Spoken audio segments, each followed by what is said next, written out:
Dear ladies and gentlemen, good afternoon. My name is Anastasia Kyrychenko, and not having an eye contact with you and in a bit an extraordinary way, I would like to tell you about my scientific project, which I have been doing during my last school year.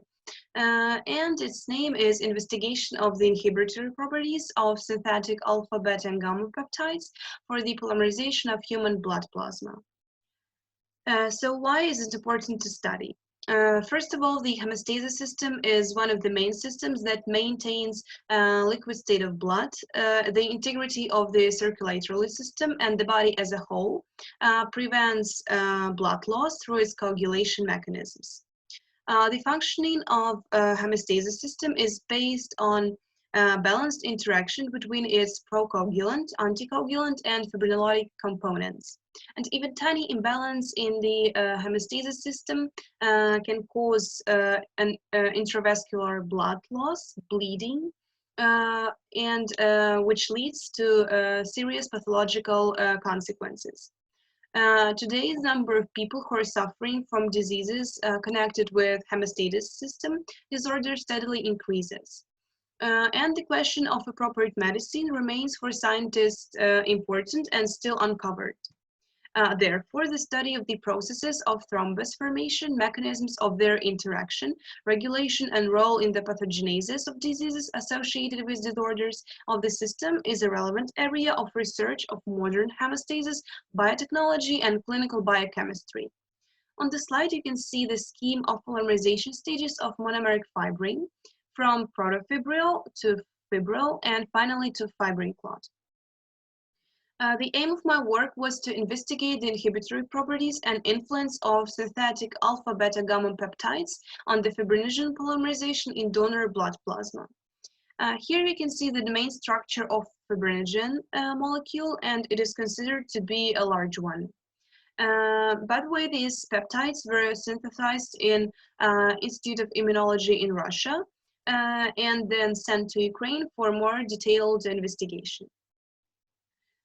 Object of my work was human blood plasma, which picture you can see on the slide, and subject was an effect on synthetically synthesized alpha, beta, gamma peptides. And the scheme of the structure of the gamma peptide, especially, you can see here, which is in aqueous solution. So to do our work properly, we've used turbidimetric method. It requires a turbidimeter. It is a special equipment, a microreader. It is from Finland.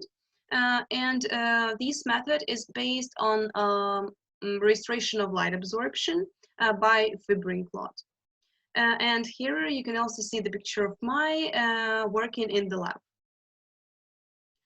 So as regards practical part of my work, we had a special microplate in our laboratory where we put special chemical agents to activate the reaction, human blood plasma and alpha, beta, and gamma peptides. We put them in the holes in a separate way.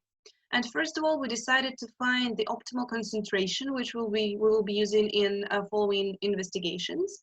And on the slide, there is a graph which describes influence of increasing concentrations of peptides on the speed of protofibril formation in blood plasma. And we've spotted that after concentration 1 millimole, the index remains unchanged. So we decided to use these certain concentration for next researches. Here you can see two graphs, and they describe our obtained results. First of all, the graph on the left side demonstrates the process of formation of a fibrin clot in blood plasma in the presence of alpha, beta, and gamma peptides. And it can be easily spotted that a gray line, which stands for beta peptide, shows the longest time span of beginning of fibrin clot formation, which proves its inhibitory properties. And when the graph hits its peak, it is also happens after a longer period of time, comparing with presence of other peptides. And of course, it was a control group, which is the blue line. Then we were curious to know which results we will get if we add peptides in different combinations and we decided to mix them. And on the second graph, we can notice that blue line, which stands for beta-gamma peptide with each other, shows here the longest period of time of beginning and initiation of fibrin clot formation. And when the graph hits its peak, it also happens after others.